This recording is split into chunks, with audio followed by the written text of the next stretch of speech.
One more question for you guys. What do you think of the White House Correspondents' dinner? You know, veteran journalists like Tom Brokaw have said, I'm not going to this thing. It's broadcast all over the place. It feels like a bit like PR. Simon, you've been. What do you think of it? And would you go again? I've actually never been to the White House Correspondents' dinner, but I have been to the Radio Television Correspondents Association dinner, which is sort of the Capitol Hill version.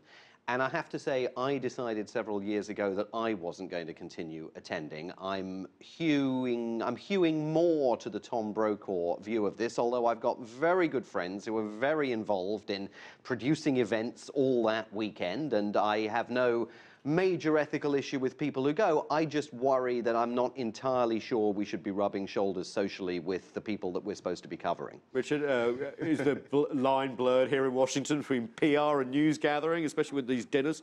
Well, Peter, I think the line's always been blurred. I mean, I think that there is a sense, and especially in this city, in Washington, D.C. in particular, there is a camaraderie and collegiality to the city because it's not really a city, it's more so a big town where everybody sort of knows this town. Name.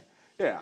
And so because of that, these dinners have become, you know, like they call it nerd prom, and it's sort of an ideal to celebrate, you know, I guess our city and its collegiality.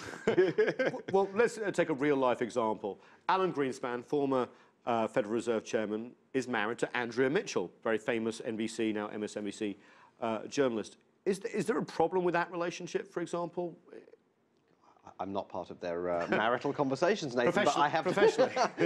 No, I have no. I don't think there's a problem with that. I think it's inevitable, frankly. Yeah. In a fishbowl like Washington D.C. or New York City or Los Angeles, you're inevitably going to have those kinds of personal relationships developing. I think you could look at the strength of Andrea Mitchell's reporting, and you would see one of the finest correspondents in Washington D.C. I don't think that there are particular areas where that's been problematic.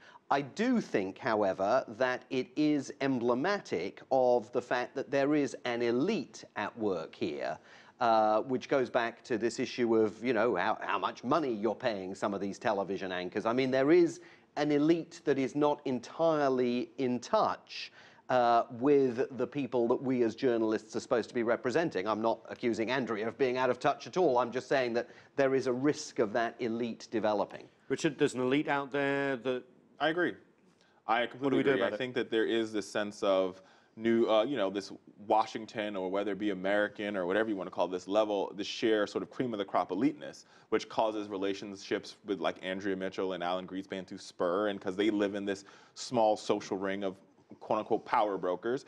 And I think the problem that you have there, now I'm not criticizing their relationship, I think proximity creates relationship, right? But I think the problem that you have is just like I said before, that is when you have all the problems like the lack of diversity in the industry. That's when you have the problems of the lack of new ideals in the industry. That's the result of it. Right? That's what happens when you have this small group of people sort of running the show.